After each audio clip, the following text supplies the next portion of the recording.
राक्षस जिसे स्वयं भगवान शिव भी नहीं मार पाए।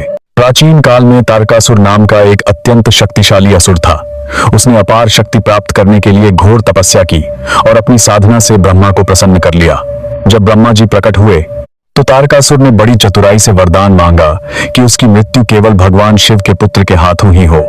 उस समय शिव गहन वैराग्य में थे और उनका विवाह नहीं हुआ था, इसलिए यह वरदान उसे लगभग अजेय बना गया। ब्रह्मा जी ने तथास्तु कहकर उसे यह वरदान दे दिया। वरदान प्राप्त करते ही तारकासुर अत्याचारी बन गया। उसने देवताओं, ऋषियों और मनुष्यों को सताना शुरू कर दिया। चारों ओर भय फैल गया। तब सभी देवता एकत्र होकर ब्रह्मा जी के पास पहुंचे।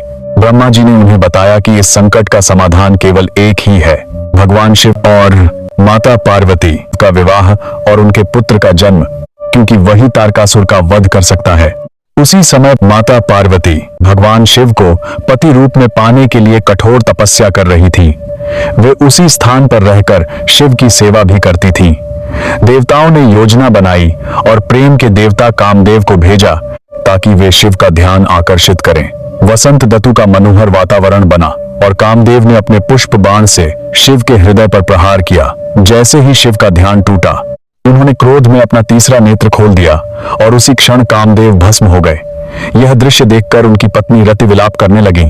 तब शिव ने उन्हें सांत्वना देते हुए वरदान दिया कि कामदेव अनंग रूप में संसार में रहेंगे। इस घटना के बाद भी माता पार्वती की भक्ति और तपस्या निरंतर चलती रही। उनकी सच्ची श्रद्धा, सेवा और समर्पण से प्रसन्न होकर भगवान शिव का हृदय पिघल गया। उन्होंने पार्वती की परीक्षा ली और अंततः उन्हें अपनी पत्नी के रूप में स्वीकार कर लिया।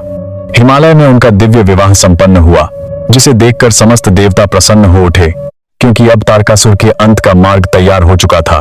कुछ समय पश्चात शिव और पार्वती के पुत्र कार्तिकेय का जन्म हुआ। वे बचपन से ही अत्यंत तेजस्वी, पराक्रमी और युद्ध कला में निपुण थे। देवताओं ने उन्हें अपना सेनापति बनाया और तारकासुर के विरुद्ध युद्ध के लिए भेजा। जब युद्ध हुआ तो वह अत्यंत भयंकर था। आकाश अस्त्रों की चमक से भर गया, धरती कांप उठी और देवता इस महान युद्ध को देख रहे थे। अंततः कार्तिकेय ने अपनी दिव्य अस्त्र शक्ति भाला का प्रयोग किया और एक ही प्रहार में तारकासुर का वध कर दिया। तारकासुर के अंत के साथ ही तीनों लोकों में शांति स्थापित हो गई और धर्म की पुनः विजय हुई। यह कथा हमें सिखाती है कि अहंकार और अधर्म चाहे कितने भी शक्तिशाली क्यों ना हो, उनका अंत निश्चित होता है और सच्ची भक्ति अंततः भगवान को भी प्रसन्न कर देती है। भगवान शिव के सच्चे भक्त कमेंट में हर हर महादेव लिखें।